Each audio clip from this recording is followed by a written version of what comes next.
Hello my dear students, कैसे हैं आप लोग। Good evening to all of you. आपका बहुत बहुत स्वागत है स्किल आइडिया के चैनल पर। आपको हमारे आरंभ बैच के साथ जुड़ने के लिए बहुत बहुत धन्यवाद।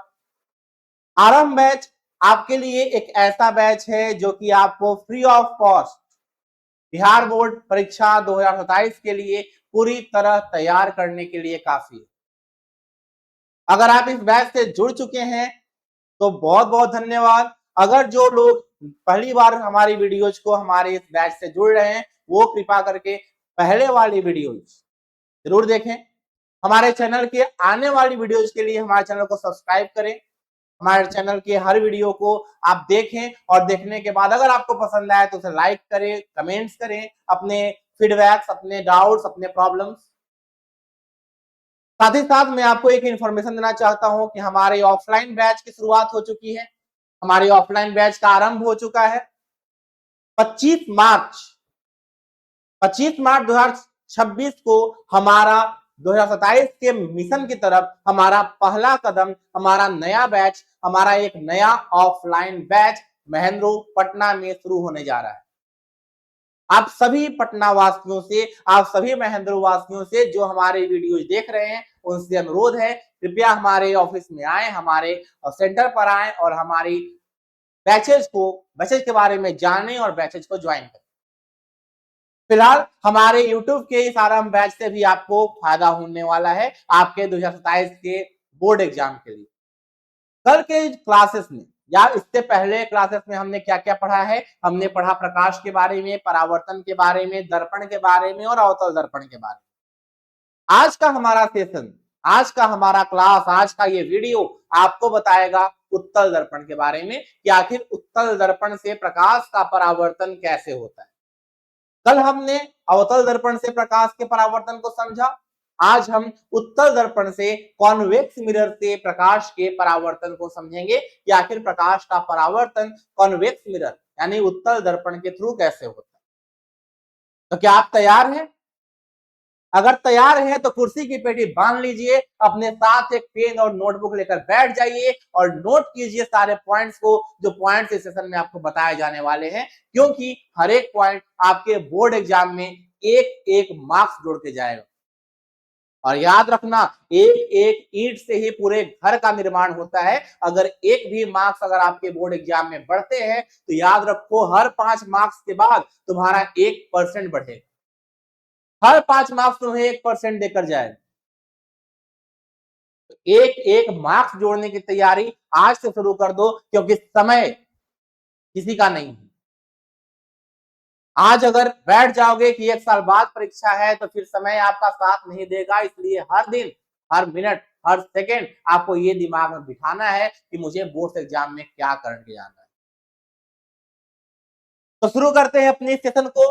स्वागत है आपका स्किल आइडिया चैनल पर और हम लेकर आए हैं प्रकाश के परावर्तन फिजिक्स का भाग 5। क्या है इस पार्ट में, क्या है पार्ट 5 में? तो हम पढ़ने वाले हैं उत्तल दर्पण में प्रकाश का परावर्तन कैसे होता है। उत्तल दर्पण में प्रकाश का परावर्तन कैसे होता है, ये हमारा आज का मुद्दा है। और इसमें हम समझेंगे क्या कि इसमें भी कुछ रूल्स होते हैं।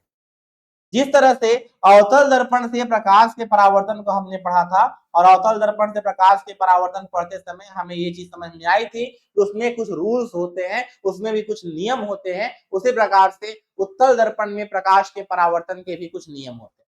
क्या है ये नियम? तो पहला नियम बोलता है कि जब प्रकाश की किरण मुख्य अक्ष के समांतर आपतित होती है तो दर्पण से परावर्तन होने के बाद परावर्तित किरण मुख्य फोकस से निकलती हुई प्रतीत होती।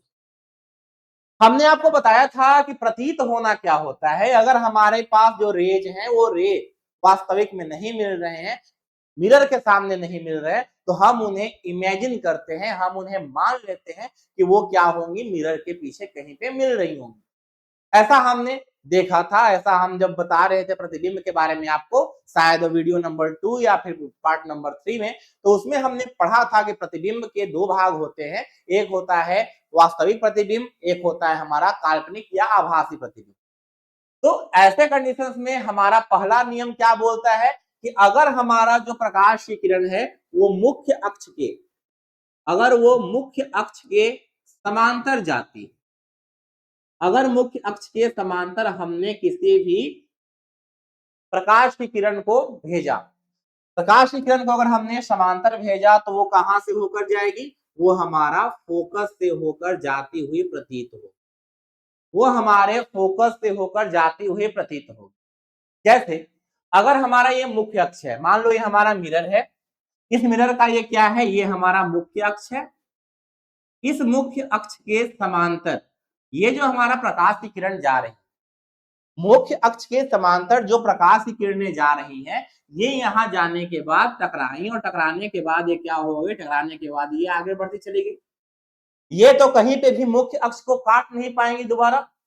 तो हमने क्या किया, हमने कल्पना की कि ये पीछे जाकर के कहीं पे किसी पॉइंट पे ये काट रहे हैं, यानी कि मिरर के पीछे किसी पॉइंट पे ये जो प्रकाश की किरण है परावर्तित होने के बाद वो कहीं काट रही होगी, और जिस बिंदु पर काटती हुई प्रतीत होगी उस बिंदु को क्या बोलेंगे, उस बिंदु को बोलेंगे हम मुख्य फोकस। क्या बोलेंगे सर, मुख्य फोकस। तो अगर कोई भी प्रकाश की किरण, अगर कोई भी प्रकाश की किरण मुख्य अक्ष के, प्रधान अक्ष के समांतर जाती है, पैरेलल जाती है, तो वह फोकस से पार होती हुई यानी मुख्य फोकस से गुजरती हुई प्रतीत होती है। समझ में आया? रूल नंबर 1 समझ में आ गया आप लोगों को? तो आगे बढ़ते हैं हम लोग रूल नंबर 2 पे। रूल नंबर 2 क्या बोलता है समझो। रूल नंबर 2 के अकॉर्डिंग कि अगर प्रकाश की किरण मुख्य फोकस से होती हुई आपतित हो, यानी कि ऐसा प्रतीत हो कि वो जाकर मुख्य फोकस पर मिलेंगी, तो दर्पण से टकराने के बाद वो क्या हो जाएंगी, समांतर हो जाएंगी। कहने का मतलब अगर हमारा जो आपतित किरण है वो मुख्य फोकस, वो अगर मुख्य फोकस से होती हुई प्रतीत होंगी तो वो क्या हो जाएंगी, वो जाकर फिर समांतर हो जाएंगी, वो जाकर क्या हो जाएंगे सर, समांतर हो जाएंगे। अगर वह मुख्य फोकस से होती हुई प्रतीत हो रही है तो क्या हो जाएगी, वो समांतर हो जाएगी। दो नियम हमने समझा, कल भी समझा था, आज भी समझा। अगर वो समांतर है तो फोकस से होकर जाएगा, अगर वो फोकस से होकर जा रहा है तो समांतर होकर जाएगा। अगर वो समांतर आ रहा है तो फोकस से जाएगा, अगर वो फोकस से आ रहा है तो समांतर जाएगा। ये चीजें जो हमारे अवतल दर्पण थी उसमें वास्तविक हो रही थी, और जो उत्तल दर्पण है उसमें मिरर के पीछे हो रही है, यानी कि ये काल्पनिक, यानी कि ये आभासी हो रही है। क्लियर है? दो रूल्स, इंपॉर्टेंट रूल्स, क्लियर है? ये दोनों रूल्स कहां काम आएंगे, ये दोनों रूल्स आपके काम आएंगे जब आप किरण आरेख बनाएंगे तब, जब आप रे डायग्राम सीखेंगे तब। और रे डायग्राम सीखने के लिए मैंने कल बताया था कि अगर आपको रे डायग्राम के बेसिक्स, कैसे रे डायग्राम बनते हैं, कैसे रे डायग्राम की शुरुआत होती है, कौन कौन से नियमों को कब कब फॉलो करना है, अगर ये आपको सीखना है तो कमेंट सेक्शन में मुझे बताइए कि आपको ये चीज सीखना है। मैं भी चाहता हूं कि मेरे स्टूडेंट्स मुझसे इंटरेक्ट करें, और इसके लिए एक ही जरिया है, वो है कमेंट सेक्शन। अगर आप कमेंट सेक्शन में मुझे बताओ कि आपको चाहिए तो मैं आपको दूंगा एक अलग से सेशन डालकर, ताकि आपको बोर्ड एग्जाम में रे डायग्राम बनाने में कोई प्रॉब्लम ना हो। क्लियर है? आगे बढ़ते हैं हम थर्ड पॉइंट की तरफ। हमारा थर्ड नियम क्या है? थर्ड रूल हमारा बोलता है कि अगर प्रकाश की किरण वक्रता केंद्र पर आपतित होती हुई प्रतीत हो, अगर प्रकाश की किरण वक्रता केंद्र पर आपतित होती है, वक्रता केंद्र पर जाकर के इंसिडेंट होती है, तो इंसिडेंट होने के बाद क्या होगी, वो अपने ही पाथ पे पुनः लौट जाए। जब ये प्रकाश की किरण क्या है, जब ये प्रकाश की किरण अपने ही यानी वक्रता केंद्र से होकर जाती हुई प्रतीत होगी कि ये वक्रता केंद्र की तरफ जा रही है, तब ये क्या होगा, तब ये अपने ही रास्ते पे वापस भी लौट जाएगी, ये अपने ही रास्ते पे वापस भी लौट जाएगी। आप बोलोगे सर ये तो सारा नियम समान है। बिल्कुल, अवतल दर्पण के नियम, उत्तल दर्पण के नियम, दोनों दर्पण के नियमों का में कोई खास डिफरेंस नहीं है। डिफरेंस बस ये है, एक में सारी चीजें दर्पण के आगे यानी कि वास्तविक होती हैं, और एक में दर्पण के पीछे यानी कि काल्पनिक होती है। बाकी कोई भी डिफरेंस, बाकी कोई भी चेंजेस नहीं है इसके रूल्स में। ठीक है? तो पहले रूल के अकॉर्डिंग अगर समांतर आ रही है तो फोकस से जाएगी, दूसरे रूल के अकॉर्डिंग अगर वो फोकस से आ रही है तो समांतर जाएगी, और तीसरे रूल के अकॉर्डिंग अगर वो सेंटर ऑफ कर्वेचर यानी कि वक्रता केंद्र से होकर जाने वाली है तो वो वापस भी उसी रास्ते पर लौट जाएगी। 3 रूल समझ गए हम लोग। चौथे रूल की तरफ अगर बढ़े, चौथा रूल हमारा बोलता है कि अगर हमारा जो प्रकाश की किरण है, अगर हमारे प्रकाश की किरण ध्रुव पर आपतित होती, अगर प्रकाश की किरण ध्रुव पर आपतित होती है तो दर्पण से परावर्तन के बाद, यह जितने एंगल से आई है उतने एंगल से जाएगी, जितने एंगल से आई है उतने एंगल से जाएगी। आने वाले कोण को आपतन कोण बोलते हैं, जाने वाले कोण को परावर्तन कोण बोलते हैं, और प्रकाश के परावर्तन के दूसरे नियम के अनुसार आपतन कोण और परावर्तन कोण दोनों आपस में बराबर होते हैं। प्रकाश के परावर्तन के नियमों के अनुसार आपतन कोण और परावर्तन कोण दोनों आपस में बराबर होते हैं, इसलिए ये जो एंगल है आई वही एंगल होगा आर, और ये जो आई है वो बराबर हो जाएगा आर। आई जो है वो क्या हो जाएगा, बराबर हो जाएगा आर का। कौन नियम से, तो एक गो नियम है प्रकाश के परावर्तन का दूसरा नियम। क्या कहता है दूसरा नियम? दूसरा नियम कहता है कि बाबू जब आपतन कोण बनेगा, वो आपतन कोण और परावर्तन कोण दोनों कोण आपस में क्या हो जाएगा, बराबर हो जाएगा। दोनों कोण का हो जाएगा, बराबर हो जाएगा। तो यहां भी जैसे ही हमारा प्रकाश का किरण, जैसे ही प्रकाश की किरण जो है वो ध्रुव पर आकर टकराएगी, टकराने के बाद जिस एंगल से आके टकरा रही है उसी एंगल से टकरा कर जाएगी। जवन एंगल से टकरा के आई है यानी कि जिस एंगल से टकराई है उसी एंगल से टकरा कर जाएगी, और इसी को हम परावर्तन के दूसरे नियम में पढ़ चुके। तो 4 गो हम लोग के पास नियम है। चारों नियम अगर हम फिर से बताएं तो पहला नियम में तुम क्या समझा? पहला नियम में समझा कि पहला नियम कहता है कि अगर प्रकाश का जो किरण है, अगर प्रकाश की किरण समांतर आएगी तो वो फोकस से होकर जाती हुई प्रतीत हो, जाएगी नहीं, जाती हुई प्रतीत हो। अगर प्रकाश की किरण फोकस से जाती हुई प्रतीत हो रही है तो वो क्या होगी, परावर्तन के बाद समांतर चली जाएगी। अगर प्रकाश की किरण क्या है, फोकस से जाती हुई प्रतीत हो रही है तो परावर्तन जैसे ही होगा, जैसे ही टकराया, टकराने के बाद वो क्या होगा, लौट जाएगा समांतर में। किसके समांतर जाएगा भैया? तो जाएगा प्रधान अक्ष यानी कि मुख्य अक्ष के समांतर में। तो आया, टकराया और गया, तो इसको हम क्या बोलेंगे, ये हमारा कौन सा नियम हुआ बाबू?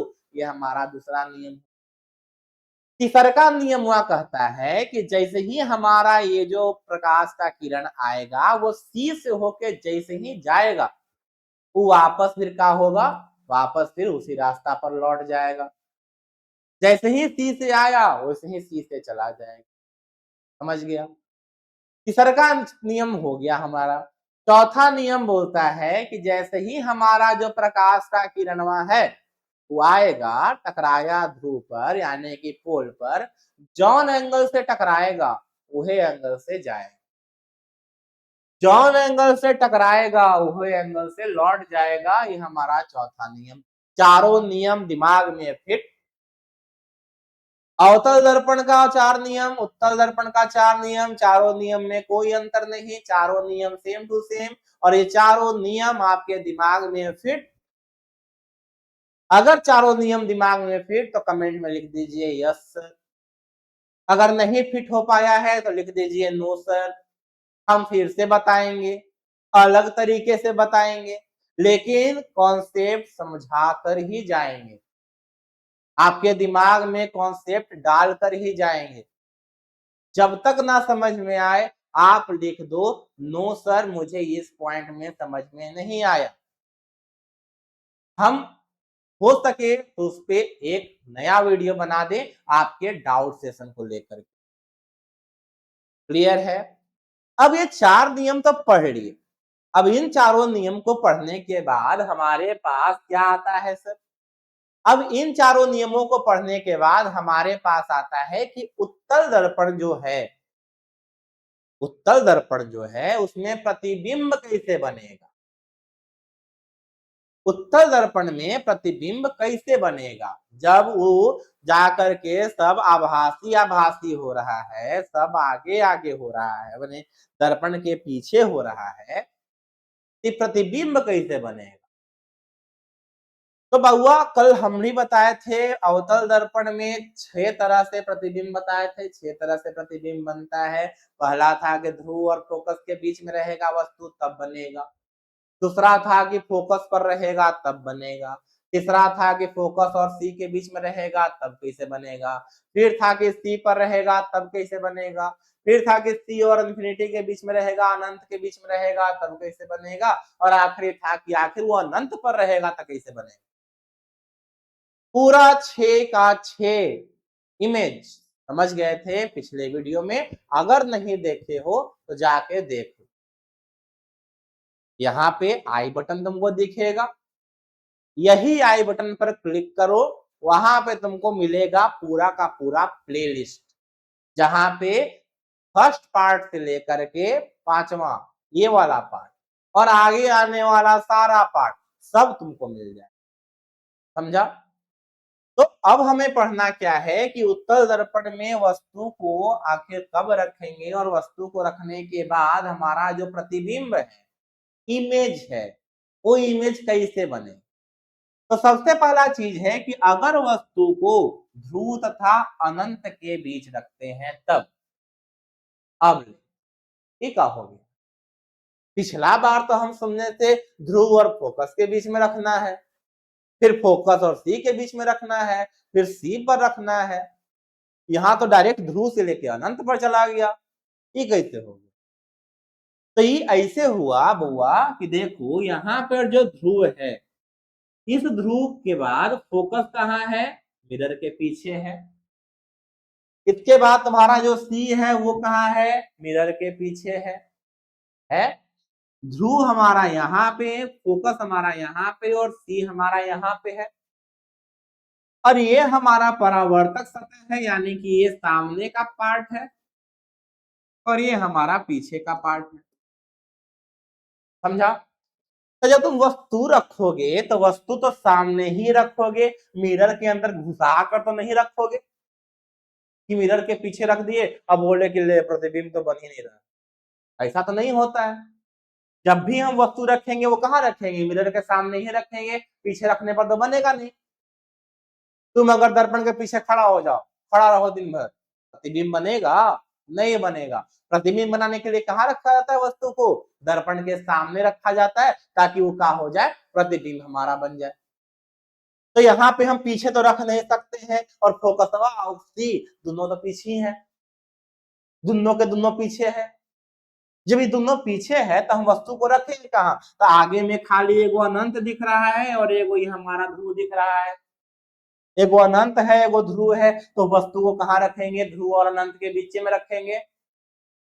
ध्रुव और अनंत के बीच में रखेंगे तो यहाँ पे हम रख दिए वस्तु को, हमारा वस्तु यहाँ पे रखा गया। तो जब वस्तु को ध्रुव और अनंत के बीच में रखे जाएंगे तो हमारा जो वस्तु का प्रतिबिंब है, कलरवा चेंज कर लेते हैं, हमारा जो वस्तु का प्रतिबिंब है ये कहाँ बनेगा? ये बनेगा ध्रुव तथा फोकस के बीच बनेगा। जब हमारा जो वस्तु है वो पोल के और अनंत के बीच रखते हैं तब हमारा जो प्रतिबिंब है वो कहाँ बनेगा? पोल और फोकस के बीच बनेगा। दिमाग में बिठा लो, दिमाग में बिठा लो और ऐसा बैठाओ कि साल भर ना निकले।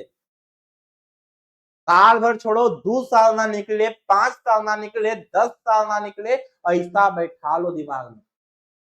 अगर हम रखेंगे पोल यानी ध्रुव और अनंत के बीच तो कहाँ बनेगा? ध्रुव और फोकस के बीच बनेगा कौची? प्रतिबिंब। समझा? इसके अलावा प्रतिबिंब का जो आकार है वो कैसा रहेगा, एक तो सीधा रहेगा और छोटा रहेगा। तो कहां बना सर, पी और एफ के बीच में बना सर, पी और एफ के बीच में बना सर। कैसा बना, सीधा बना है, उल्टा नहीं है। कैसा है, सीधा है।